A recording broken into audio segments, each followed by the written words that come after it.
Tom Gentry. I'm with Cumberland Heights. Hey, Tom. We are a 100-bed residential facility on the Cumberland River in Nashville, Tennessee. Open since 1966, treating adults, adolescents in primary and extended care. We also have a number of outpatient offices around the state of Tennessee. Very 12-step focused, traditional, abstinence-based treatment. We really try to do what we do and be good at what we do and not try to be everything to everyone. It's very competitively priced. It's $21.5 for the first 30 days. We're a network with over 70 insurance providers. Beautiful campus with all the bells and whistles, gymnasium, fitness center, high and low ropes elements. We try to incorporate anything we can to create an experiential type of setting where any way we can convey the 12-step message to our patients, we're going to try to do that. The adolescent program, we have a fully functional high school on site where we can award credits in all 50 states. We can award a diploma when appropriate. And again, pretty competitively priced. One of the things that I really like about being an employee at Cumberland Heights is that we're pretty focused on having the right people on the bus and then trying to get those people on the bus in the right seats on the bus. And I've been with Cumberland since 2010, and I'm happy to have a seat on the bus, and have worked with Butch since I started. And Butch has been associated with Cumberland Heights for a long time, and recently assumed the position of Chief Clinical Officer, which I think is the perfect position for Butch. And I'm really happy to have him here, and invited him to come so he can kind of introduce himself and talk to you about what his vision is for Cumberland Heights in the near future. So with that, Butch Glover. Thank you, sir. I'm Butch Glover, and I'm an alcoholic. And I am privileged to be able to work on one of the best treatment centers in the world. We started having a relationship about 1989. I've done aftercare, contract, IOP, all that at one of our other sites, other than our main campus. And, again, I love Cumberland. Absolutely, the best. Penicillin is a very old drug. Everybody can agree with that. But it works real good today. And the 12-step model is a very old model, but it works real good today. And we do that at Cumberland Heights. I'm going to impress you here. Just a minute. We offer psychodrama, ropes course, art therapy, rec therapy, music-assisted therapy, experiential initiatives, equine therapy, family groups, detox, DBT, CBT, sand tray therapy, EMDR. All of that gets filtered through the lenses of the 12 steps. We will use, let's take one of them, we will use sand tray therapy. If we're meeting that patient where they are, they may get it by processing family dynamics in front of the sand tray. Whereas some people may get it having a relationship with a horse. We've got those too. Some people like jumping off big poles and have aha experiences. What we're trying to do is meet the patient where they are. And we're trying to move more towards a service delivery instead of, everybody gets the same thing. We doing a few things that I won't, before I go there. What we do is all of these pieces are tools in a big basket, EMDR, DBT, CBT, and we'll pull from that to meet that patient where they are, okay? But ultimately, the goal is having had a spiritual awakening. Our spirituality is not a component of what we do. That's our goal. Having had a spiritual awakening as a result of these steps. So spirituality permeates the whole fiber and fabric of our culture at Cumberland Heights. A couple of things that we do have that are really, really neat. We have a 12-step immersion program called Stillwater, where it is designed conceptually. It was intended for that person who's been in treatment a million times, knows more than most counselors, had some periods of sobriety, but keeps relapsing. That's what it was designed for. Well, what we found was the young adult is really, really benefiting. It's 12-step. It's, you know, you're not going to do Santrade there. You're not going to do CBT there. You're not going to do those things.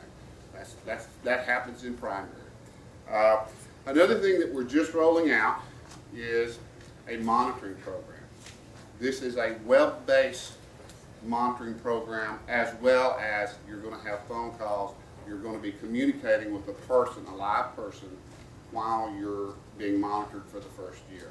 Again, that's just in the rollout stages right now. I want to reemphasize the spirituality, because it says, you know, once the spiritual malady is overcome, we straighten out physically and emotionally. And I really embrace that myself in my own recovery. Got some fantastic staff, a lot of letters after their name. We probably have some of the highest credentialed outreach coordinator team of 12, whatever it is, than any facility that I know. So I'll entertain some questions.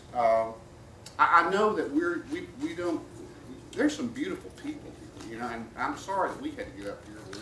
We're just not that beautiful. We still got Brian to go like that. Yes, ma'am. Thank you. Can you talk a little bit about the Stillwater program? And it says that the clinicians actually live on site with them for 5 days? They do. Can you speak to that? They actually, it's the clinicians facilitate the groups, but it's group-based step work that basically begins at 8 a.m. in the morning and runs until about 11 o'clock at night. And the clinicians are doing the work with the patients. So they live on site for 5 days a week. There's kind of a weekend crew and a weekday crew, and that's one of the things that it creates this sort of bond with the entire community that is really unique, and I think necessary. As a sober guy, you know, I think they experience a rite of passage there that I never really got to experience until I got to AA and had some time. And I think it just fills a need that men have that I haven't seen any other facility. Is it specific to the demographic of clients that are chronic relapses, or? No. Okay. No. I mean, one of the other reasons why we created it is because it's a lower cost alternative to primary treatment. It's about, I think the price went up to around $9,000 for 30 days after I submitted this information. So, but for around $20,000, someone can go there for 3 months. Wow. And it's, I mean, it's, the guys go through war together. You know, they go through this experience. The average first step presentation ranges from 6 to 9 hours that a person does. And they get into Stillwaters and they see someone else present that, and at the end of that presentation is a go around vote. There's thumbs up, thumbs down. If it's thumbs down, you do it again. And then they do their own, and then they kind of take on the role of leadership among the rest of the group. So it's a really cool experience, I think. And I see a lot of really young guys get better and stay better. One other thing, if I don't say it, there's one thing that I'll say about Cumberland Heights, that as someone who's had family members go through there, work there for a few years, work for some great facilities, the patient comes first. Dave? Could you talk a little bit about the music therapy, the music room, the connection with John Hyde, and the whole piece? It was very impressive to me as a musician myself to see that music is used as a big part of the program. I'd love to if we have permission. Okay. $100 Thanks. for $100.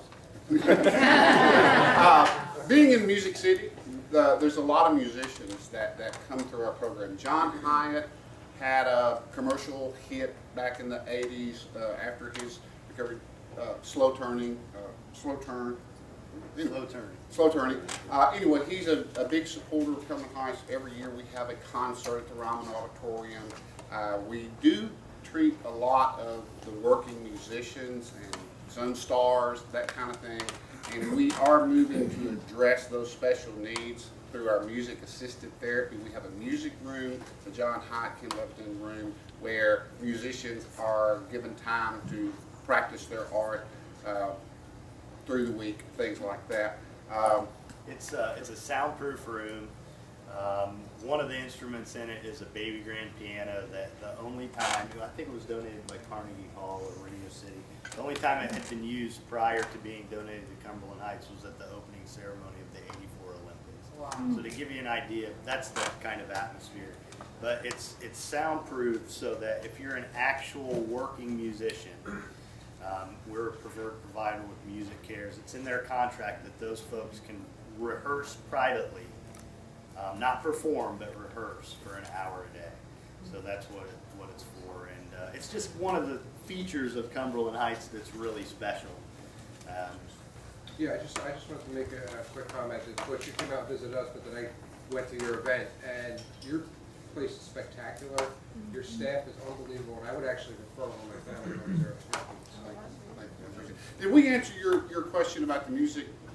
Yeah, well, aside from the star aspect and the performers being able to practice, how do you implement music with everybody? Is it part of this music? Drum circles, lyric analysis, that type thing. And again, we're not necessarily just catering to the professional musician. That is something down the line, but right now it's dealing. You know, what we get is musicians come in, they're on the road. The first thing out of mouth, I can't do this stuff. So we'll have people from the community come in, maybe writers, maybe performers, and they'll sit down in the music room. They may compose a song, you know. And I was just visiting Cumberland Heights, and one of the amazing things about the music is every Sunday they have church, and they have all these different people who are attending treatment playing worship and hymns, and so you might have one drummer, one guitarist, and it's pretty amazing to see all these people together just collaborating. And the second thing is they have an amazing adolescent program. Their adolescent director, I felt so safe that if any, and all the men, I mean, there's a lot of men at Cumberland Heights, and as a female, you know, I would send someone with chemical dependency who also struggled with, you know, small t, and they feel safe in a room with these guys. These guys are empathetic, and just the adolescent milieu is just amazing. It's incredible. You feel kids, you feel love, you feel the spirit. It's really great program. That's why I love where I work. Thank you. You have dinner tonight. You have